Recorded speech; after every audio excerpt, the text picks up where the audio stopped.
Hello friends and welcome back to our cell tutor. This is me Imran Syed. HTML5 and CSS3 के lectures के अंदर आपको फिर से वेलकम करता हूं।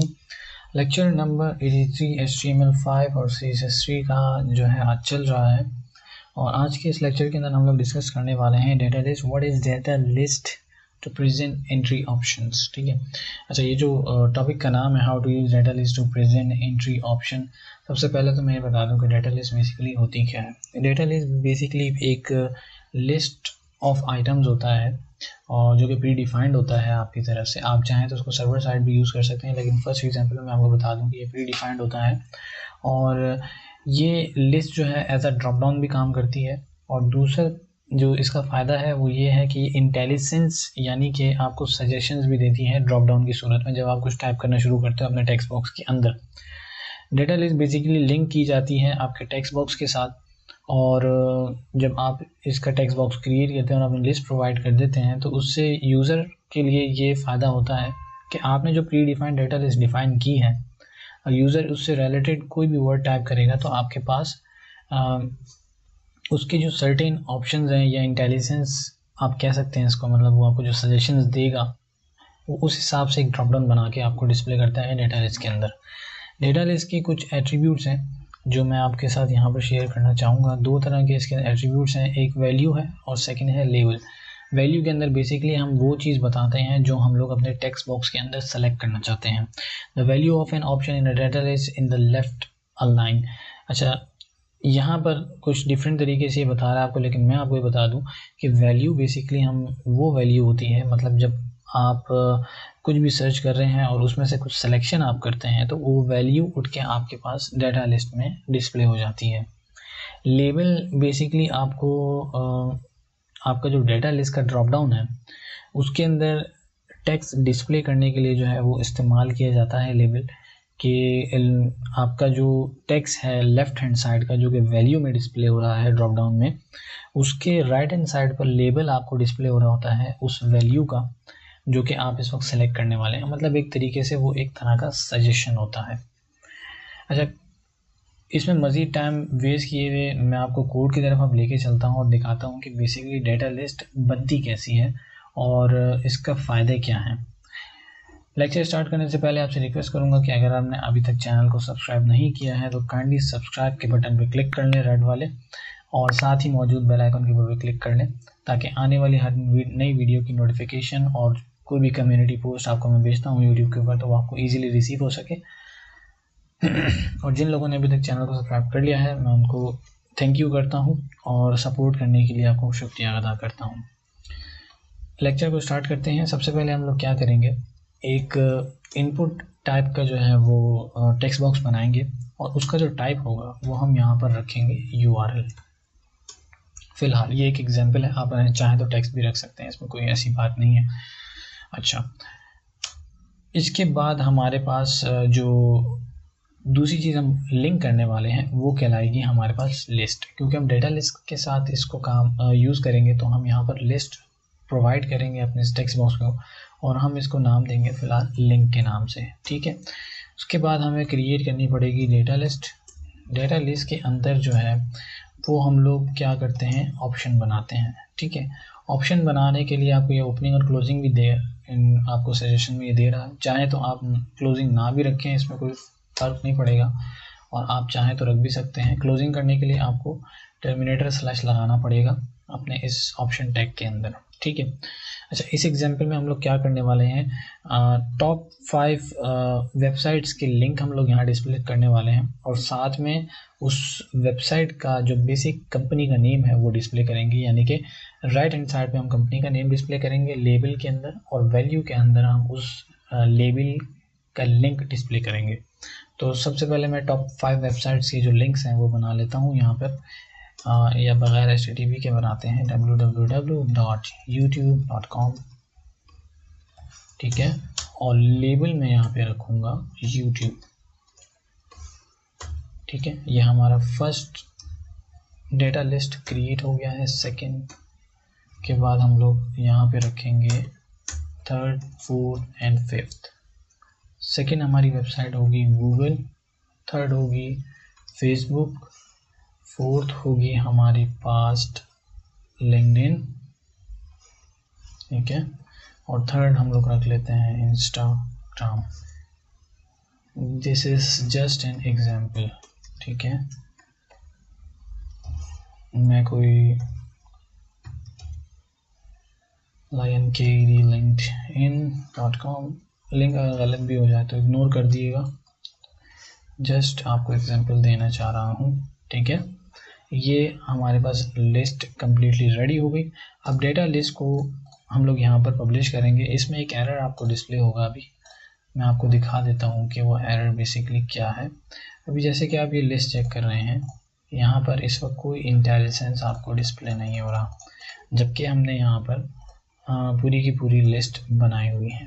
डिस्प्ले ना होने की एक वजह है कि हमने जो डाटा लिस्ट बनाई है वो हमने अपने इनपुट फील्ड के साथ लिंक नहीं की है। तो लिंक करने के लिए हमें क्या करना पड़ेगा, डाटा लिस्ट के अंदर हम लोग आईडी डिफाइन करेंगे, और आईडी कौन सी होगी, ये वाली, ठीक है। इसको हमने लिंक कर दिया है, इसको रिफ्रेश करते हैं। अब हमारे पास इसको काम करना चाहिए। अभी भी कोई इश्यू है इसके अंदर। Input type URL data list is exactly the same one. Options हमने बिल्कुल एक्यूरेट रखे हैं। क्या गड़बड़ की है मैं चेक कर लेता हूँ फिर से।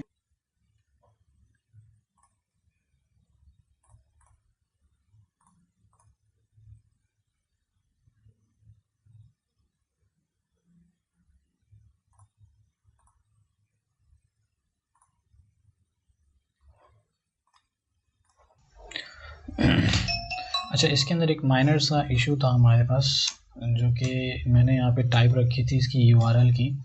तो URL को बेसिकली मैंने यहाँ से रिमूव किया है, तो ये काम करने लग गया है इस वक्त। लेकिन ऐसा आपके पास इन केसेस होता नहीं है। इसके अंदर लिंक के अंदर आप इनपुट टाइप जो है वो कुछ भी रख सकते हैं, ये काम करता है।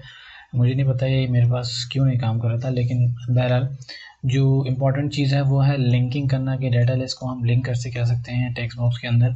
अब इसमें कुछ भी आप रख सकते हैं, URL रख दें, टेक्स्ट रख दें, इनपुट टाइप जो है अपने टेक्स्ट बॉक्स का, ये आपके ऊपर डिपेंड करता है।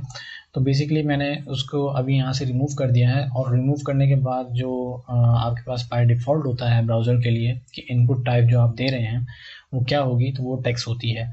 और फिलहाल मैंने यहाँ से इनपुट टाइप रिमूव कर दिया है, इसको सिंपल टेक्स्ट बॉक्स बना दिया है इस वक्त, ठीक है। इसको बनाने के बाद मैंने क्या करना है, आपको इसको डिस्प्ले कराना है हमारे क्रोम के अंदर, ठीक है। अब इसके अंदर कुछ डिफरेंसेस हैं, आपने ये चीज़ ध्यान में रखनी है कि जो डेटा लिस्ट है ये बेसिकली आपका जो पुराने वर्जन थे इंटरनेट एक्सप्लोरर 9 और उससे पुराना जो वर्जन था इंटरनेट एक्सप्लोरर का, ये उनके ऊपर जो है काम नहीं करता है, और उसके बाद जो वर्जन्स हैं उनके ऊपर ये काम करता है, और डिफरेंट ब्राउज़र्स के ऊपर ये डिफरेंट तरीके से काम कर रहा होता है। तो गूगल क्रोम पे मैं आपको दिखाता हूँ डेटा लिस्ट किस तरीके से काम करता है। आप डाटा लिस्ट को दो तरीके से एक्सेस कर सकते हो गूगल क्रोम के अंदर। क्रोम के अंदर जो है आपके पास यहाँ पर जब आप अपने टेक्स्ट बॉक्स पे एरो लेकर जाएंगे तो ये क्या करेगा, आपको यहाँ पर ड्रॉप डाउन एरो दिखाएगा, ठीक है। जब आप एरो पे क्लिक करेंगे तो आपकी जो लिस्ट है जो हमने वहाँ टाइप की है प्री डिफाइंड, वो लिस्ट आपको ये यहाँ पर डिस्प्ले करेगा। दूसरा तरीका ये है कि आप सिंपली इस टेक्स्ट बॉक्स पे क्लिक करेंगे तो भी आपको लिस्ट डिस्प्ले करेगा। एक तो ये दो तरीके हो गए आपके पास। तीसरा तरीका आपके पास ये है कि आप टेक्स्ट बॉक्स पे यहाँ पर क्लिक करें और कोई भी वर्ड आप टाइप करेंगे तो जो भी वर्ड ये आपने आपकी प्री डिफाइंड लिस्ट में होंगे इस वर्ड से रिलेटेड ये आपको फिल्टर करके डिस्प्ले कर देगा। आई का जो वर्ड है वो एक्चुअली लिंक्डइन और इंस्टाग्राम के लिंक के अंदर दोनों में मौजूद है, तो ये दोनों के दोनों इसने मुझे लिंक यहाँ पर डिस्प्ले कर दिए हैं।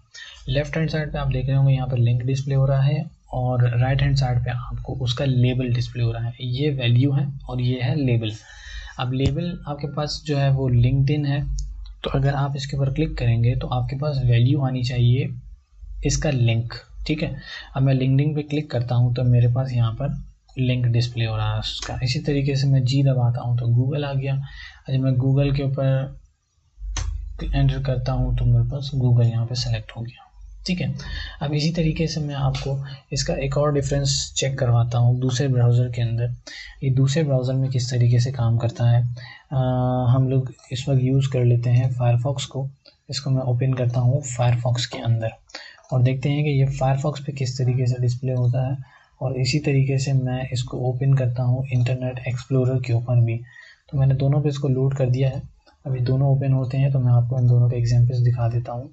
जैसे कि हमारे पास अभी फायरफॉक्स के अंदर एग्जांपल ओपन हो चुकी है और इसको मैं दोबारा से एक दफ़ा रिफ़्रेश कर लेता हूँ। रिफ़्रेश करने के बाद मैं इसका साइज़ थोड़ा सा इंक्रीज़ करता हूँ।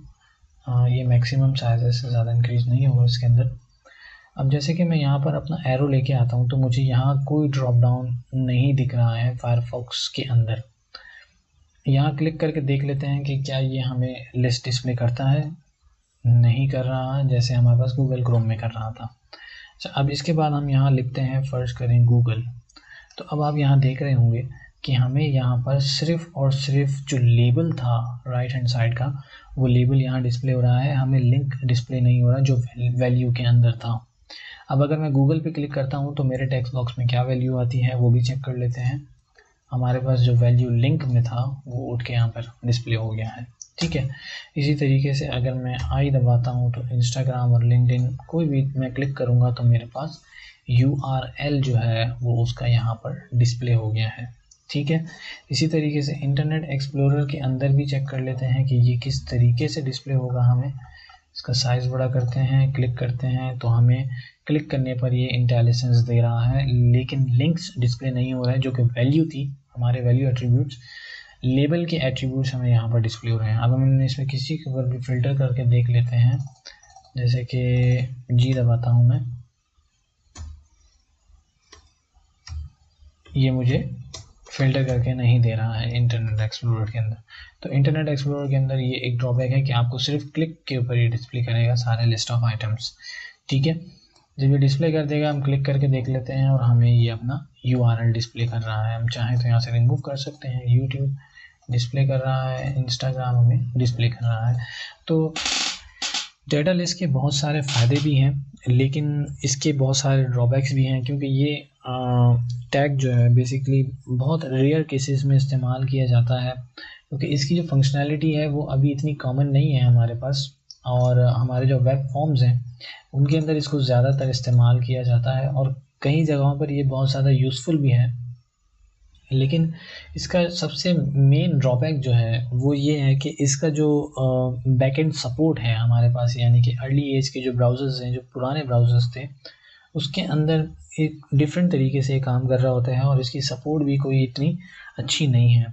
तो इसलिए मेरी नज़र में तो डेटा लिस्ट जो है वो सिर्फ़ और सिर्फ आपको इसकी एग्जांपल बतानी थी कि बेसिकली डेटा लिस्ट होते क्या हैं और कैसे काम किया जाता है इनके साथ।